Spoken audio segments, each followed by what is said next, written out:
আসসালামু আলাইকুম। Mahakali girls school and কলেজের অনলাইন ক্লাসের পক্ষ থেকে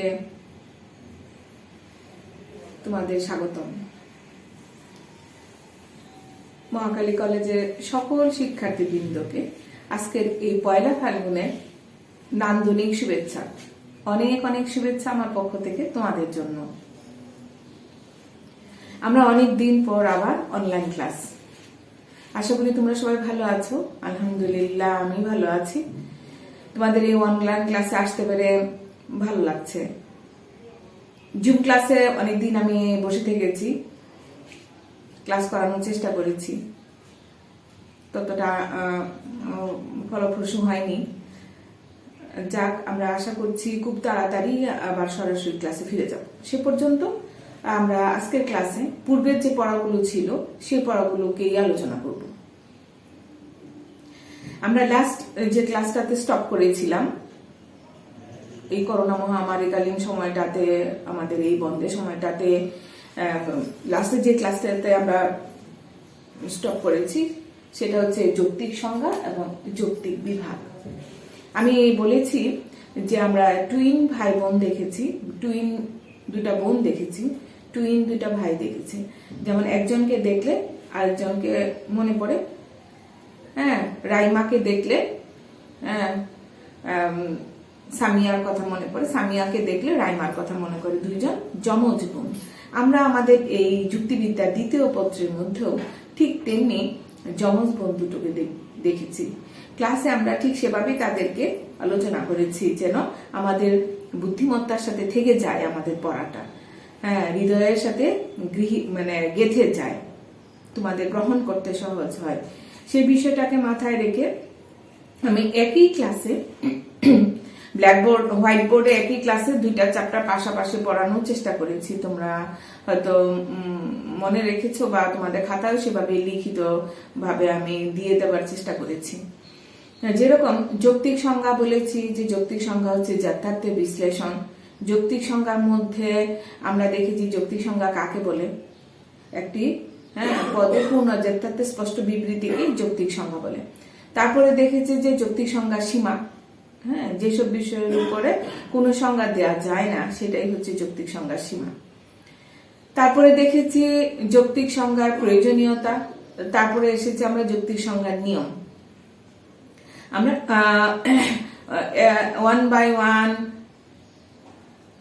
5টি নিয়ম দেখেছি যৌক্তিক সংজ্ঞায়, এবং প্রত্যেকটি নিয়ম, প্রথম নিয়মটি লঙ্ঘন করলে 4টি অনুপপত্তি, দ্বিতীয় নিয়মটি লঙ্ঘন করলে 2টি অনুপপত্তি, তৃতীয় নিয়মটি লঙ্ঘন করলে 1টি অনুপপত্তি, চতুর্থ নিয়মটি লঙ্ঘন করলে 2টি অনুপপত্তি, পঞ্চম নিয়মটি লঙ্ঘন করলে 1টি অনুপপত্তি ঘটে। আমরা অনুপপত্তিগুলোকে বিশ্লেষণ করেছি উদাহরণের সাথে। আমি যে প্রশ্নগুলি এখানে রেখেছি ঠিক সেম প্রশ্নগুলো কিন্তু যৌক্তিক বিভাগের মধ্যেই রয়েছে। যেমন যৌক্তিক বিভাগ কাকে বলে? যৌক্তিক বিভাগ হচ্ছে পূর্ণ পদে ব্যাখ্যার্থের বিশ্লেষণ। তো ব্যাখ্যার্থ আমরা বুঝি পরিমাণ বা সংখ্যার দিকগুলোকে ব্যাখ্যার্থ বুঝে থাকি। যৌক্তিক বিভাগ কাকে বলে দেখেছি? যৌক্তিক বিভাগের সীমাবদ্ধতা, যেই পদগুলো যৌক্তিক বিভাগ করা যায় না সেটাই সীমাবদ্ধতা। তো যৌক্তিক বিভাগের নিয়ম দেখেছি আমরা, একে একে নিয়ম দেখেছি 6টি। যৌক্তিক বিভাগের নিয়ম আছে 6টি এবং সেগুলি লঙ্ঘনজনিত অনুপপত্তিও রয়েছে। তো প্রত্যেকটি নিয়ম এবং অনুপপত্তিগুলো আমি ক্লাসে উদাহরণের সাথে স্পষ্ট করে হোয়াইট বোর্ড ব্যবহার করে বুঝিয়ে দিয়েছিলাম। তোমরা একটু স্মরণ করো, তোমাদের খাতায় সেগুলি লিখিত আছে ডেট অনুসারে। এরপরে যে জিনিসটা আমি তোমাদেরকে বারবার তুলে ধরার চেষ্টা করেছি সেটা হচ্ছে আরোহের প্রকারভেদ। আরোহের প্রকারভেদ আমরা মূলত কিন্তু অনুমান করছি। যুক্তিবিদ্যা হচ্ছে অনুমান। কিরকম? জ্ঞানের প্রথম ধাপ হচ্ছে অনুমান। সেই অনুমানকে দুটো ভাগে ভাগ করা হয়েছে, প্রথমত অবরোহ অনুমান এবং আরোহ অনুমান।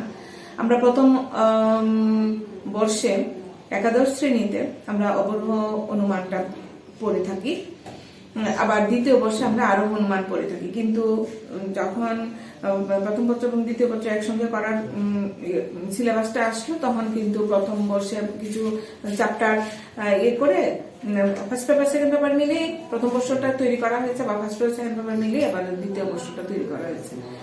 সেই অনুসারে কিন্তু আরোহের প্রকারভেদ আমরা কিছুটা ধারণা প্রথম বর্ষে পেয়ে গেছি। আমরা জানি যে অনুমানকে আমরা প্রথমত দুই ভাগে ভাগ করা হয়েছে, একটা হচ্ছে অবরোহ অনুমান, আরোহ অনুমান। আমি তোমাদেরকে বলেছি অবরোহ অনুমান হচ্ছে সার্বিক সিদ্ধান্ত থেকে বা সার্বিক দৃষ্টান্তগুলো পর্যবেক্ষণের ভিত্তিতে বিশেষ সিদ্ধান্ত নিয়ে থাকে, সেটা হচ্ছে অবরোহ অনুমান। অবরোহ অনুমানের প্রকারভেদ আছে, অবরোহ অনুমানের অনেকগুলো প্রকারভেদ আছে। একটা হচ্ছে মাধ্যম অবরোহ অনুমান, আর একটা হচ্ছে অমাধ্যম অবরোহ অনুমান। মাধ্যম অবরোহ অনুমানের প্রকারভেদ আমরা দেখেছি মিশ্র, আর অমাধ্যম অনুমানের অবরোহ অনুমানের প্রকারভেদ দেখেছি আবর্তন, প্রতিবর্তন, প্রতি আবর্তন, অন্তরাবর্তন, 9-10 প্রকার দেখেছি। কিন্তু আমরা আবর্তন, প্রতিবর্তন, প্রতি আবর্তন, অন্তরাবর্তন এগুলি পড়বো বলে কিন্তু সিদ্ধান্ত নিয়েছে এবং সেই ক্লাসগুলো সম্পন্ন করতে পেরেছি আলহামদুলিল্লাহ। তারপরে এসছি আরোহ অনুমান। আমরা কিন্তু আরোহ অনুমানের প্রকারভেদ ছক সহ আলোচনা করে ফেলেছি। আরোহ অনুমানের প্রকারভেদ আরোহকেও আমরা দুই ভাগে ভাগ করেছি, যেমন একটা হচ্ছে প্রকৃত আরোহ আর একটা হচ্ছে অপ্রকৃত আরোহ। প্রকৃত আরোহকে 3 ভাগে ভাগ করা হয়েছে, বৈজ্ঞানিক আরোহ, অবৈজ্ঞানিক আরোহ, সাদৃশ্যমূলক অনুমান। আরেকটা হচ্ছে অপকৃত আরোহ।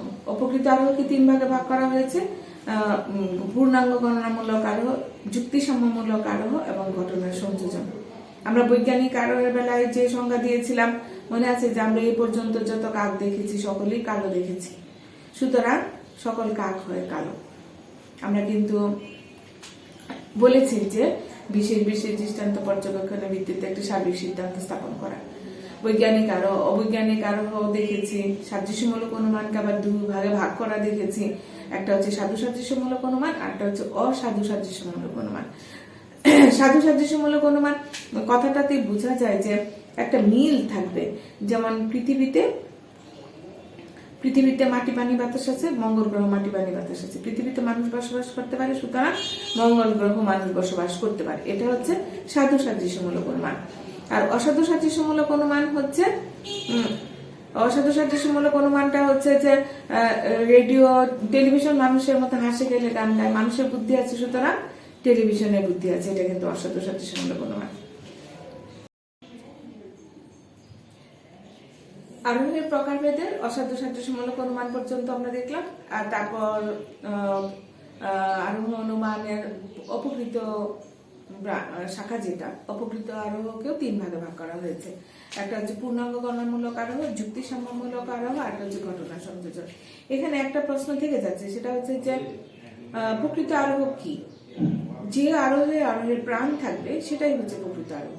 তাহলে আরোহ প্রাণ কিন্তু আমি তোমাদেরকে ক্লাসে লিখিয়ে দিয়েছি এবং আমার জানা মতে আমি একদম পড়াটা কমপ্লিট করে সবার কাছ থেকে জেনে নেবারও চেষ্টা করেছি। জানা থেকে অজানায়, নির্দিষ্ট থেকে অনির্দিষ্টে, কম ব্যাপক থেকে বেশি ব্যাপকে, জ্ঞাত সত্য থেকে অজ্ঞাত সত্যে, সম্ভাবনা থেকে নিশ্চিত গমন করাকে আরোহাত্মক উল্লম্ঘন বলে, যেটাকে আরোহের ঝুঁকি বলা হয়, আরোহের প্রাণ বলা হয়। তো এই জানা সত্য থেকে অজানা সত্যে গমন, নির্দিষ্ট থেকে অনির্দিষ্ট গমন, সম্ভাবনা থেকে নিশ্চিত গমন করা, এই যদি আরোহের প্রাণ হয়, তাহলে আমরা দেখেছি যে অপকৃত আরোহের সিদ্ধান্তগুলো নিশ্চিত হয় না, সম্ভাবনাময় হয়। তো যে সিদ্ধান্তগুলি সম্ভাবনাময় হবে সেখানে প্রকৃত আরোহ হবে না, আরোহের প্রাণ থাকে না। আরোহের প্রাণ মানে সিদ্ধান্তটা নিশ্চিত হতে হবে। আরোহের প্রকৃত আরোহ হচ্ছে নিশ্চিত সিদ্ধান্তের প্রতীক। যে আরোহের প্রাণ থাকবে সেটা প্রকৃত আরোহ, আর যে আরোহের প্রাণ নেই সেটা হচ্ছে অপকৃত আরোহ। সেইভাবেই আমরা দেখেছি যে অপকৃত আরোহকে 3 ভাগে ভাগ করা হয়েছে, পূর্ণাঙ্গ গণনামূলক আরোহ, যুক্তিসম্মমূলক আরোহ, আর হচ্ছে ঘটনা সংযোজন। আমি অনলাইন ক্লাসে শুধু তোমাদেরকে ফোকাস দিয়ে দিচ্ছি, একটা একটা করে উদাহরণ আমি স্মরণ করাতে চাই, কারণ এইগুলো বিশ্লেষণ আমি অলরেডি তোমাদেরকে ক্লাসে দিয়ে দিয়েছি, বিশ্লেষণ করেছি, উদাহরণগুলো লিখে দিয়েছি। পূর্ণাঙ্গ গণনামূলক আরোহ বলতে আমি একটা গল্পের বইয়ের শেলফের কথা বলেছি, যে মনে করো আমাদের লাইব্রেরিতে একটা বুক শেলফ আছে, সেই বুক শেলফের মধ্যে যত বই আছে সবগুলোই হচ্ছে যুক্তিবিদ্যা, ফিলসফির। তখন আমার যুক্তিবিদ্যা স্টুডেন্টরা একটা একটা করে বই, ওই আলমারির একটা একটা করে বই দেখে দেখে বললো, ম্যাডাম এই আলমারির সবগুলো বই হচ্ছে যুক্তিবিদ্যা। তাহলে কি হলো যে প্রত্যেকটা বইয়ের দেখে তারা প্রত্যেকটা বই পড়াশোনা করে দেখেছে যে এই আলমারিতে যত বই আছে সবগুলোই হচ্ছে যুক্তিবিদ্যা। এটা হচ্ছে পূর্ণাঙ্গ বর্ণমূলক আগ্রহ। তোমাদেরকে এরকমও উদাহরণ দিয়েছি যে একটি ঝুড়িতে অনেকগুলো আম আছে, আমগুলো একটু স্বাদ গ্রহণ করে দেখা গেল যে এই ঝুড়ি প্রত্যেকটা আমই মিষ্টি, সেরকম। তারপরে যুক্তিসাম্যমূলক আগ্রহের ক্ষেত্রে যে উদাহরণটা দিয়েছিলাম যে একটা বিষয়ে যা সত্য হবে সব বিষয়েই তা সত্য হবে, এটা হচ্ছে যুক্তিসাম্যমূলক আগ্রহের একটা সংজ্ঞা। তো সেখানে আমরা দেখেছি যে ত্রিভুজের 3 কোণের সমষ্টি সমান 1 সমকোণ। ত্রিভুজের 3 কোণের সমষ্টি 180 ডিগ্রি।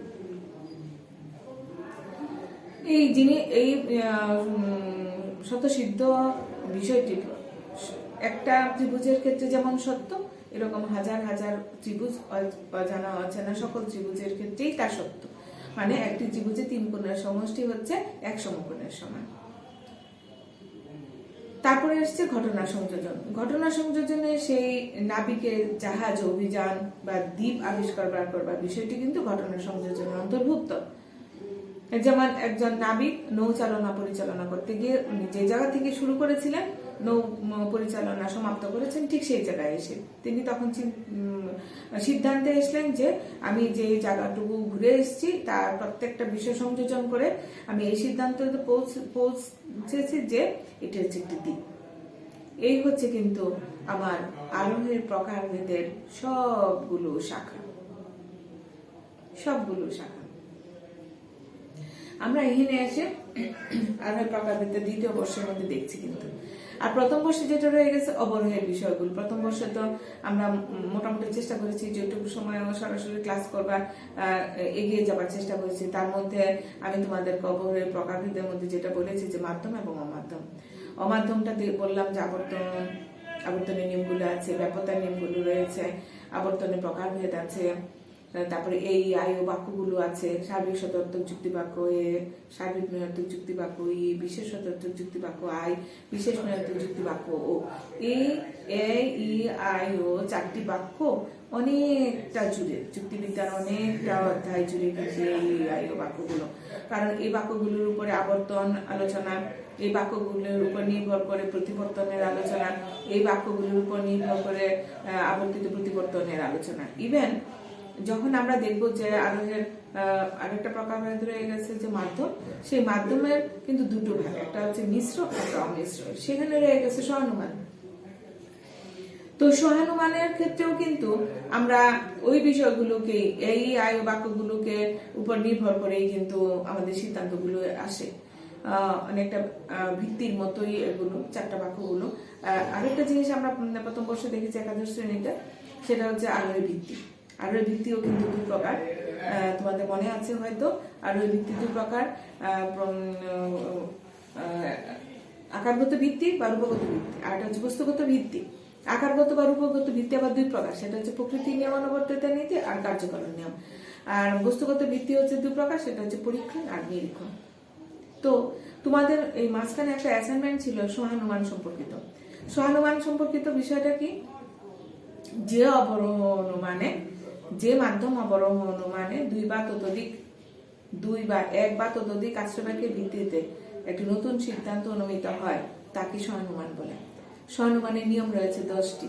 সহানুমানের প্রথম নিয়মটা হচ্ছে, আমরা যে পদের করব সেটা হচ্ছে একটি সহানুমানে কেবলমাত্র 3টি পদেই থাকবে, এর বেশি থাকতে পারবে না।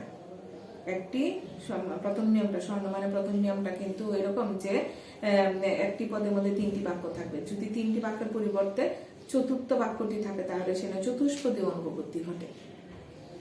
চতুষ্পদী অনুপপত্তি ঘটা কিন্তু আবার একটা হাস্যরসাত্মক একটা বিষয় সবার মধ্যে কাজ করে। যেমন বলে যে যুক্তিবিদ্যা তো এই পড়ায় যে গরু ঘাস খায়, মানুষ ঘাস খায়। কথাটা কিন্তু সত্যি না, এবং কথাটা কোথাও কোথাও সত্যি। যেমন বলে যে গরু যদি ভালো ঘাস খায় তাহলে সে ভালো দুধ দেবে এবং সেই থেকে ভালো পুষ্টি পাওয়া যাবে। তাহলে গরু ভালো ঘাস খেলে মানুষ তো আলটিমেটলি সেই ঘাসের নির্যাসটা খেয়েই দুধটা আশা করে থাকে। তো এটা কিন্তু আসলে ভুল ধারণা, যে মানুষ যেটা বলে থাকে যে যুক্তিবিদ্যা এরকম। তো যাই হোক, আমি তোমাদের যে সিলেবাস, তোমাদের যে অ্যাসাইনমেন্ট দিয়েছে সহানুমান, সেই সহানুমানের 10টি নিয়ম কিন্তু খুবই সুন্দর। ওই 10টি নিয়ম ইনশাআল্লাহ সরাসরি ক্লাসে তোমাদেরকে সম্পন্ন করবো আলোচনার ভিত্তিতে আনন্দের সাথে। সে পর্যন্ত তোমরা সবাই ভালো থাকো।